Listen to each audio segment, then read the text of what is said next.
Hello दोस्तों, नमस्कार। स्वागत है मेरे यूट्यूब चैनल में। और आज हम फिर से लेकर आए हैं अभी जो पहला पार्ट हमने पेश किया है goods train manager Raipur division का, तो जिसका एग्जाम हुआ था 27/9/2023 का। पार्ट वन में हमने 1 से लेकर 55 क्वेश्चन तक का हमने भेजा था। और अब पार्ट टू में 55 से लेकर 110 तक का मैं क्वेश्चन को सोल्व करके लेकर आया हूँ। चलिए वीडियो की शुरुआत करते हैं। अगर आप हमारे चैनल पर नए हैं तो सबसे पहले चैनल को सब्सक्राइब कर लीजिए, ताकि नए वीडियो का नोटिफिकेशन आपको सबसे पहले मिल सके। और वीडियो को लाइक करें, शेयर करें और कमेंट भी अवश्य करें। Thank you. Question number 55, MASL यानी multi aspect colour light signalling. MACLS होना चाहिए, MASL लिखा हुआ है। MACLS सिस्टम में SOL सिग्नल ओवरलैप डैश होता है। Signal overlap in MACLS signalling system is. तो MACLS में क्या होता है, कितना होता है? इसका आंसर है ऑप्शन ए, 120 मीटर्स। दो तरह की सिग्नलिंग व्यवस्था है, टू एस्पेक्ट सिग्नलिंग और मल्टी एस्पेक्ट सिग्नलिंग। तो यह मल्टी एस्पेक्ट सिग्नलिंग की बात है। तो इसमें जो टू एस्पेक्ट सिग्नलिंग में जो होता है ब्लॉक ओवरलैप और सिग्नल ओवरलैप दोनों में होता है। ब्लॉक ओवरलैप इसमें टू एस्पेक्ट में 400 मीटर होता है और सिग्नल ओवरलैप 180 मीटर होता है। मल्टी एस्पेक्ट में 180 मीटर होता है और सिग्नल ओवरलैप 120 मीटर होता है। तो यहाँ जो आंसर होगा option A, 120 metre. Next question लेंगे।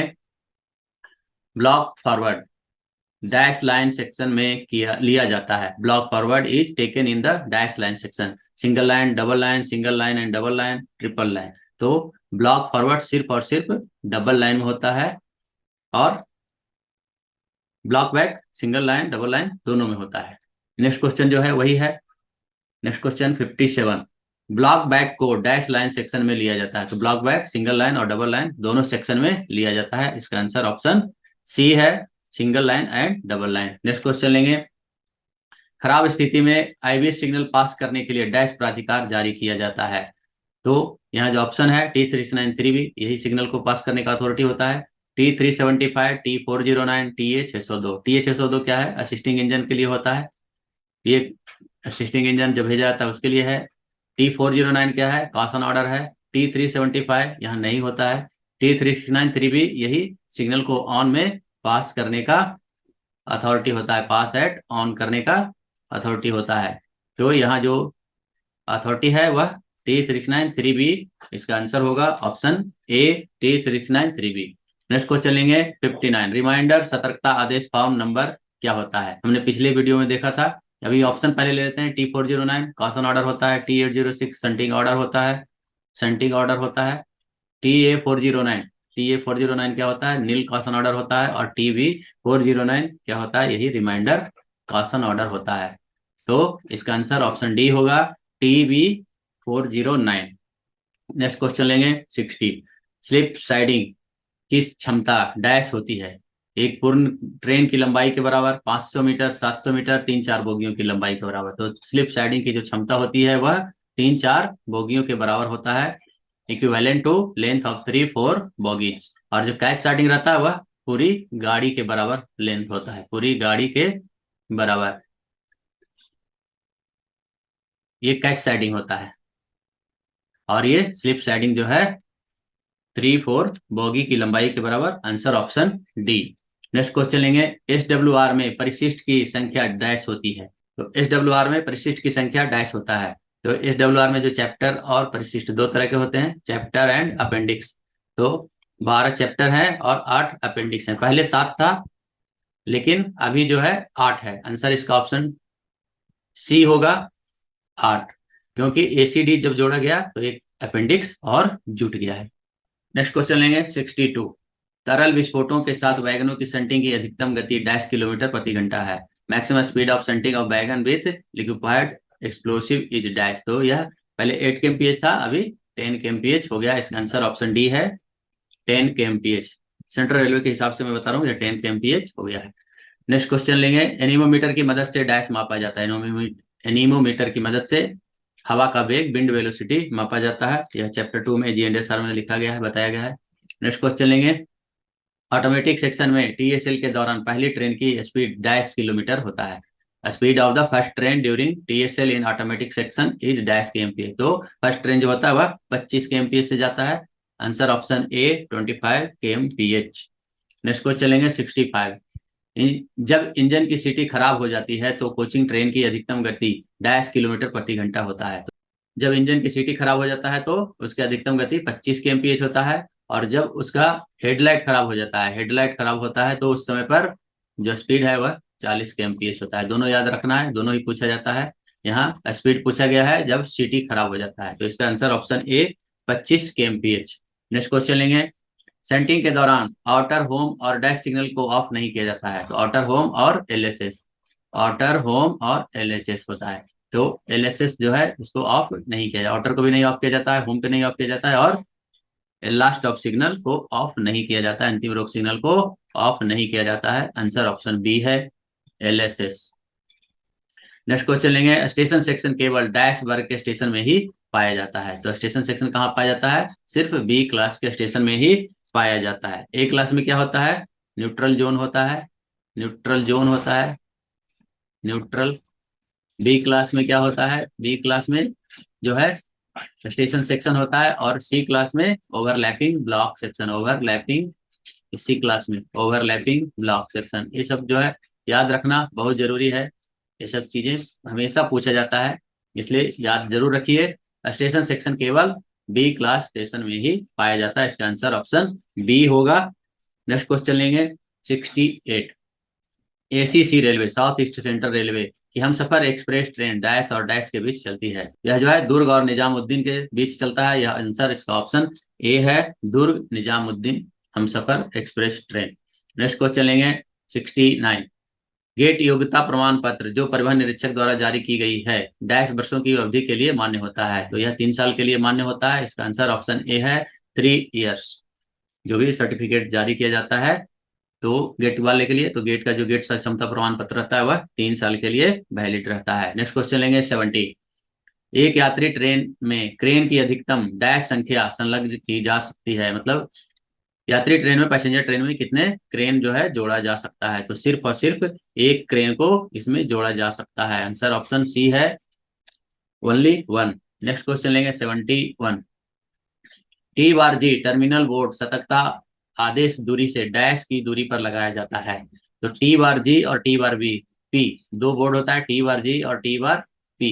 तो टी बार जी होता है कि उस सेक्शन में चलने वाली सबसे लंबी गुड्स ट्रेन की लंबाई के बराबर होता है, और दूसरा टी बार पी जो रहता है उस सेक्शन में चलने वाली सबसे लंबी पैसेंजर ट्रेन की लंबाई के बराबर दूरी पर लगाया जाता है। टी बार जी और टी बार पी इसी तरह से लगाया जाता है, लेकिन साउथ ईस्ट सेंट्रल रेलवे का जो है वह अलग है। टी बार पी जो है वह 550 मीटर पर वहां लगाया जाता है, और टी बार जी जो है वह वहां पर 700 मीटर पर लगाया जाता है। इसका आंसर ऑप्शन सी है, 700 मीटर। 700 मीटर जो है इसका आंसर है, 700 मीटर। नेक्स्ट क्वेश्चन लेंगे। एसीसीआर में प्रत्येक स्टेशन का वर्गीकरण डैश में उपलब्ध है। तो स्टेशन का वर्गीकरण किसमें रहता है? तो वर्किंग टाइम टेबल में लिखा रहता है। यहाँ पब्लिक टाइम टेबल, उप नियम, एसआर, इन सभी नहीं। यहाँ पर जो है सी है इसका आंसर, वर्किंग टाइम टेबल में लिखा गया है। नेक्स्ट क्वेश्चन लेंगे। 73। विशेष निर्देश डैश द्वारा जारी किया जाता है। दो तरह के होते हैं, विशेष निर्देश और दूसरा होता है अनुमोदित विशेष निर्देश। तो विशेष निर्देश सीओएम के द्वारा और अनुमोदित विशेष अनुदेश सीआरएस के द्वारा। तो यहाँ पूछा गया है विशेष निर्देश, स्पेशल इंस्ट्रक्शन, तो इसके आंसर होगा पीसीओएम। अगर यही रहता अनुमोदित विशेष अनुदेश तो हो जाता सीआरएस। आंसर इसका ऑप्शन बी, पीसीओएम। नेक्स्ट क्वेश्चन लेंगे। 74। डीम्ड सस्पेंशन के मामले में निम्नलिखित में से कौन सा एसएफ जारी किया जाता है? तो इसका जो आंसर है ऑप्शन बी, एसएफ 2 जारी किया जाता है। इसके बारे में हम टोटल जानकारी देते हैं। यह जो है टोटल स्टैंडर्ड फॉर्म जो होते हैं, एसएफ स्टैंडर्ड फॉर्म होते हैं, वो 11 तरह के होते हैं। एसएफ 1 जो होता है वह सस्पेंशन से संबंधित होता है, सस्पेंशन। चाहे तो आप लिख कर रख लीजिए। एसएफ 2 जो होता है वह डिम्ड सस्पेंशन, डिम्ड सस्पेंशन होता है।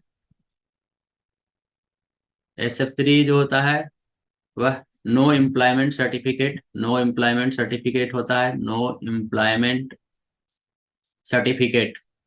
यानी अगर कोई गलत करते हुए पकड़ा जाता है और उसके ऊपर स्टाम्प लगा दिया जाता है कि अब आगे जो है किसी भी एम्प्लॉयमेंट, गवर्नमेंट के एम्प्लॉयमेंट के लिए आप एलिजिबल नहीं रहेंगे।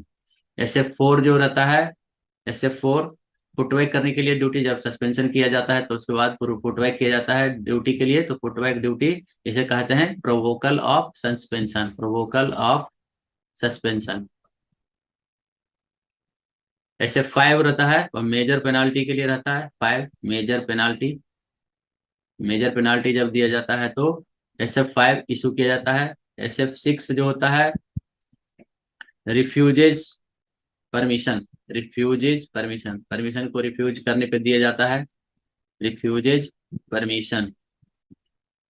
नेक्स्ट जो होता है SF7, SF7 होता है appointment of inquiry officer, appointment of inquiry officer. कोई भी केस रहता है उसके जांच के लिए जो इंक्वायरी ऑफिसर का गठन किया जाता है तो उनका अपॉइंटमेंट किया जाता है, तो SF7 के अंतर्गत होता है। SF8, SF8 रहता है nomination of presenting officer, nomination of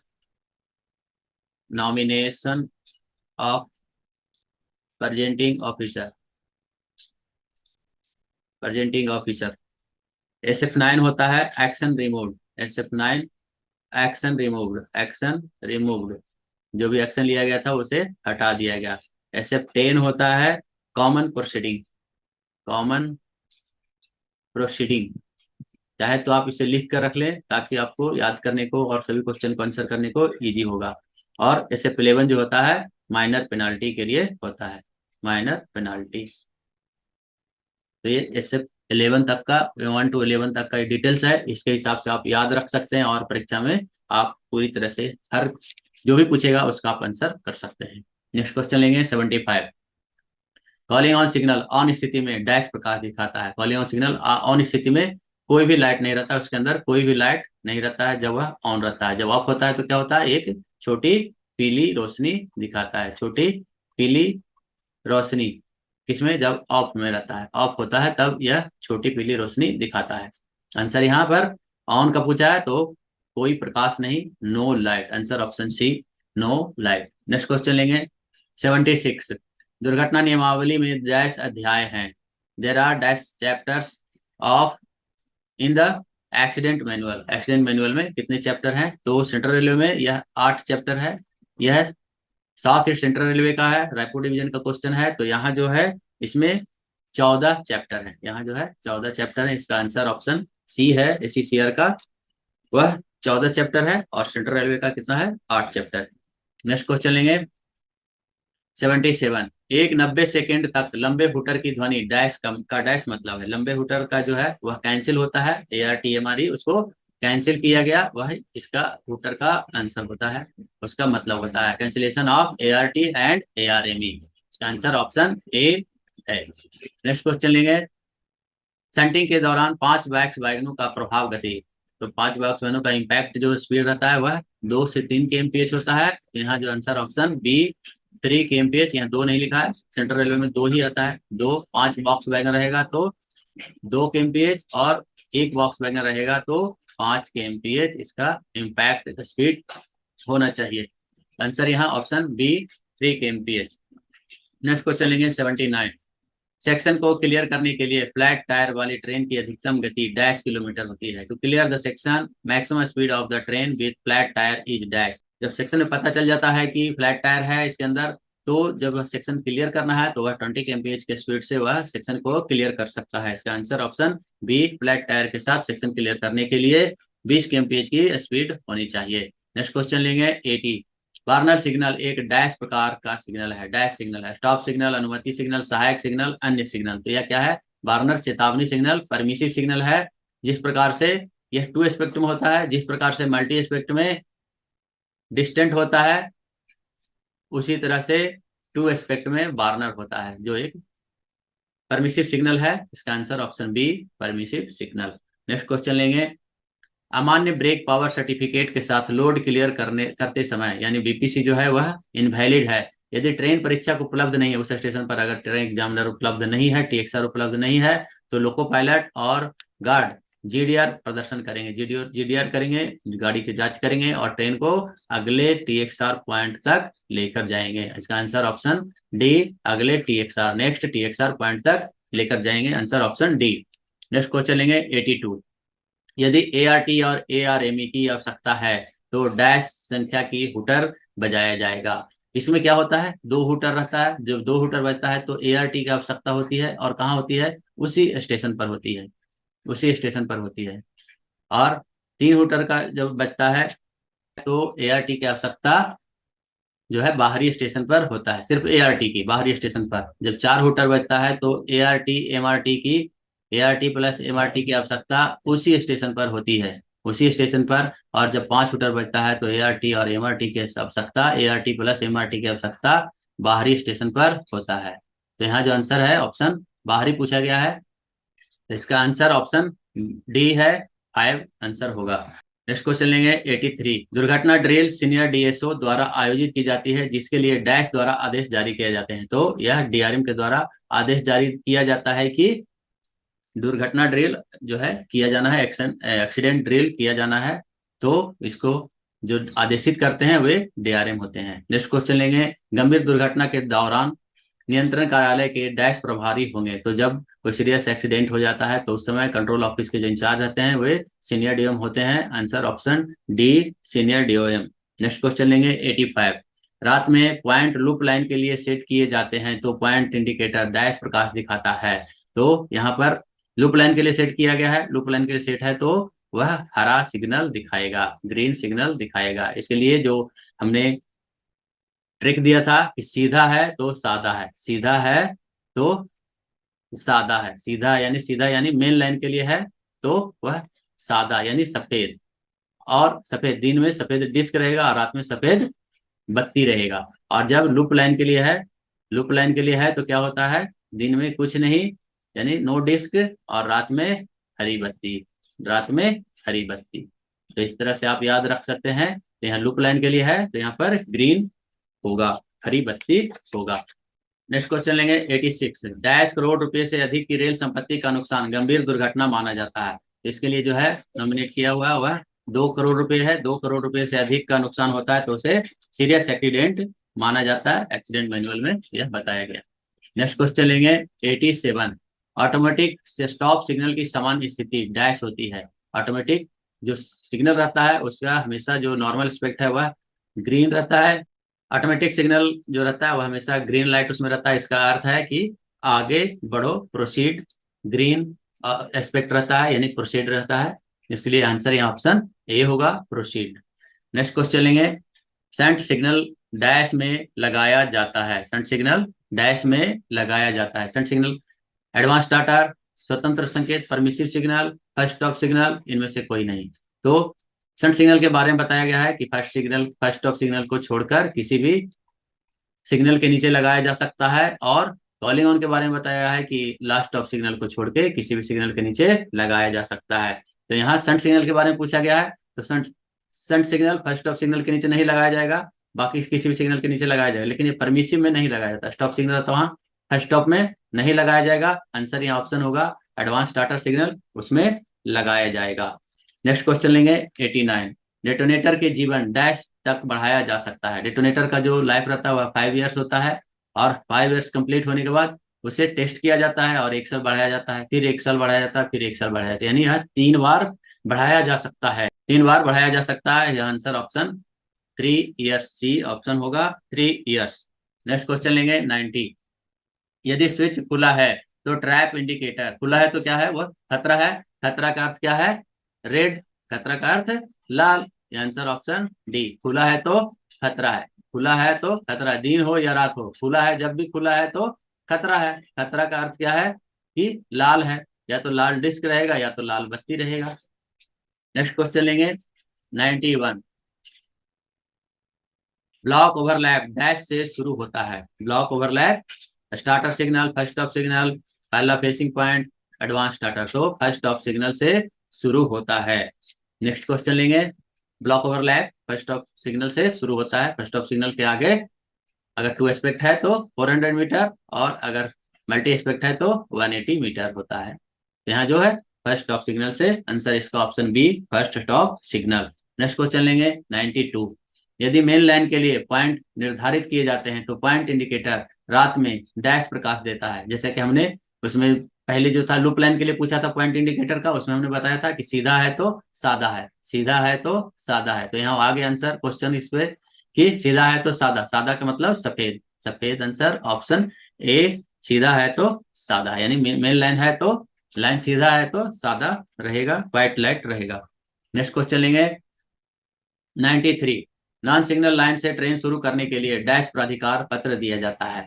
तो नॉन सिग्नल लाइन से शुरू करने के लिए पहले ऑप्शन वाइज हम देख लेंगे। यह T409 क्या है? कॉशन ऑर्डर है, कॉशन ऑर्डर है। T510, T510 क्या है? T510, T511 जो है नॉन सिग्नल लाइन से गाड़ी स्टार्ट करने के लिए अथॉरिटी होता है। यह T512 क्या है? कॉमन स्टार्टर वाला सिग्नल से स्टार्ट करने के लिए रहता है, कॉमन स्टार्टर रहता है उससे, कॉमन स्टार्टर से स्टार्ट करने के लिए T512 होता है। तो यहाँ जो आंसर है ऑप्शन सी, T511, जो कि नॉन सिग्नल लाइन से गाड़ी को स्टार्ट करने के लिए होता है। नेक्स्ट क्वेश्चन लेंगे। शंट सिग्नल एक डैश सिग्नल है, शंट सिग्नल एक सब्सिडरी सिग्नल है, सहायक सिग्नल है। नेक्स्ट क्वेश्चन लेंगे 95। MACLS में टर्मिनल स्टेशन पर सिग्नल ओवरलैप SOL डैश होता है। तो सिग्नल ओवरलैप इसमें कुछ भी नहीं होता है, जितना CRS के द्वारा सैंक्शन कर दिया गया वही होता है, कुछ भी नहीं भी रह सकता है। यहाँ पर नन ऑफ दीज होगा, इनमें से कोई नहीं। 180 मीटर, 400 मीटर, 120 मीटर, वहां पर सिग्नल ओवरलैप नहीं रहता है। जो स्पेशल क्लास है वहां पर CRS के द्वारा उसे सैंक्शन किया जाता है। नेक्स्ट क्वेश्चन लेंगे। डबल डिस्टेंस सिग्नलिंग में जब आने वाली स्टॉप सिग्नल खतरा है तो डिस्टेंस सिग्नल डैश प्रकाश दिखाता है। होम सिग्नल और डिस्टेंट सिग्नल, इनर डिस्टेंट पहले रहेगा और फिर डिस्टेंट रहेगा। ये अगर खतरा है, ये अगर डेंजर है, रेड है, सिंगल येलो रहेगा, और ये डबल येलो रहेगा। जब होम सिग्नल एक येलो है, जब होम सिग्नल एक येलो है तो यह डबल येलो रहेगा और डिस्टेंट ग्रीन रहेगा। जब होम सिग्नल ग्रीन है तो यह ग्रीन रहेगा, यह भी ग्रीन रहेगा। तो इस तरह से इसके एस्पेक्ट रहते हैं, इस तरह से आप आंसर कर सकते हैं। तो यहाँ बताया गया कि जब होम सिग्नल खतरा है, डेंजर है, यहाँ डेंजर है तो डिस्टेंट सिग्नल, डिस्टेंट सिग्नल के बारे में पूछ रहा है तो डबल येलो रहेगा। डबल येलो, ये इनर डिस्टेंट है और ये डिस्टेंट है। जो सबसे बाहरी है वह डिस्टेंट कहलाता है, बीच वाला इनर डिस्टेंट कहलाता है, और फिर यह होम सिग्नल है। तो यहाँ पर डबल येलो रहेगा। नेक्स्ट क्वेश्चन लेंगे 97।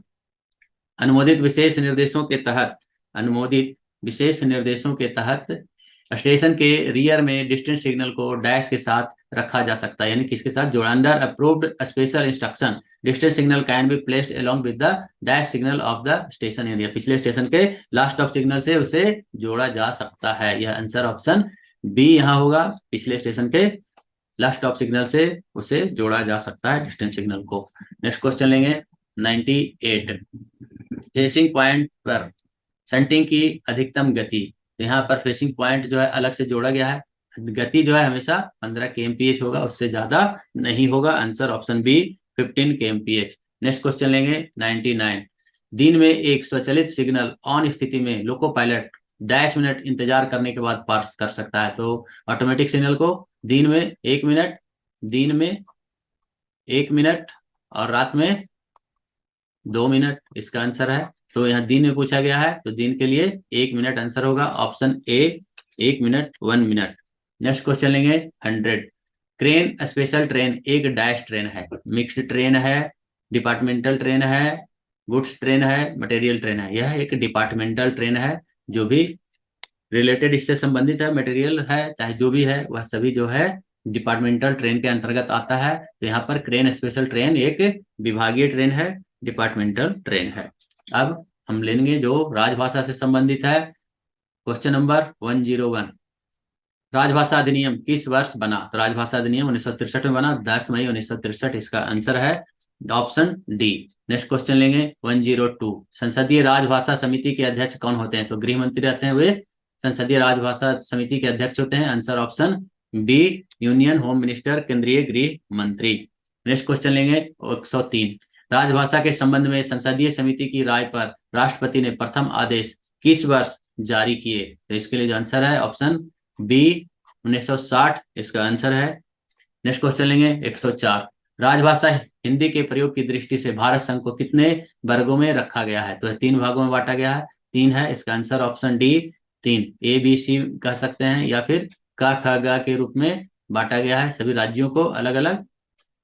नेक्स्ट क्वेश्चन लेंगे 105 105। हिंदी भाषी राज्यों के नाम बोर्ड, पदनाम बोर्ड एवं सूचना बोर्ड को नियमानुसार किस क्रम में प्रदर्शित किया जाता है? तो पहले क्षेत्रीय भाषा आता है, फिर हिंदी आता है और फिर इंग्लिश आता है। इसका आंसर ऑप्शन बी है, क्षेत्रीय भाषा, हिंदी भाषा, फिर अंग्रेजी भाषा। इसका आंसर ऑप्शन बी होगा। नेक्स्ट क्वेश्चन लेंगे 106। हिंदी में प्रवीणता प्राप्त अधिकारियों को कितने प्रतिशत कार्य हिंदी में करने के लिए कार्यालय प्रमुख द्वारा व्यक्तिशः आदेश जारी किए जाते हैं? तो जो हिंदी में प्रवीणता प्राप्त कर लिए उनको 100% कार्य करने के लिए आदेशित किया जाता है। नेक्स्ट क्वेश्चन लेंगे 107। भारत संघ की राजभाषा क्या है? भारत संघ की जो राजभाषा है वह हिंदी है और हिंदी में स्क्रिप्ट रहता है वह देवनागरी स्क्रिप्ट, देवनागरी लिपि में हिंदी, देवनागरी लिपि में हिंदी है। आंसर थोड़ा थोड़ा चेंज है, ब्राह्मी लिपि में हिंदी, सिंधी लिपि में हिंदी, देवनागरी लिपि में हिंदी, नगरी लिपि में हिंदी। इसको याद रखना है, देवनागरी लिपि में हिंदी। आंसर ऑप्शन सी है। नेक्स्ट क्वेश्चन लेंगे 108। हिंदी नेक्स्ट क्वेश्चन लेंगे 108। रेल हिंदी सलाहकार समिति के अध्यक्ष कौन होते हैं? तो रेल हिंदी सलाहकार समिति के अध्यक्ष जो होते हैं वे रेलवे मंत्री होते हैं, रेल मिनिस्टर रहते हैं, वे रेल हिंदी सलाहकार समिति के अध्यक्ष होते हैं। नेक्स्ट क्वेश्चन लेंगे 1957 में गठित प्रथम राजभाषा संसदीय समिति के अध्यक्ष कौन थे? तो इसके जो अध्यक्ष थे वे गोविंद वल्लभ पंत थे, जीबी पंत। नेक्स्ट क्वेश्चन लेंगे, लास्ट है। केंद्रीय सरकार के कार्यालयों के मध्य कितने भाषाओं का प्रयोग अपेक्षित है? तो यह दो भाषा का अपेक्षित है, हिंदी और अंग्रेजी, हिंदी एंड इंग्लिश। तो इस तरह से सभी 110 क्वेश्चन पूरे हो गए हैं। जो गुड्स ट्रेन मैनेजर के एग्जाम हुआ था, रायपुर डिवीजन का था, 27/9/2023 का यह एग्जाम हुआ था और हमने सभी सवालों का जवाब दिया है। आशा करता हूं कि आपके लिए यह बहुत ही फायदेमंद रहेगा, आपकी परीक्षा की दृष्टि से यह बहुत ही लाभप्रद होगा। आपकी परीक्षा की सफलता की शुभकामना करते हुए मिलते हैं फिर नेक्स्ट वीडियो में। जय हिंद, जय भारत, धन्यवाद।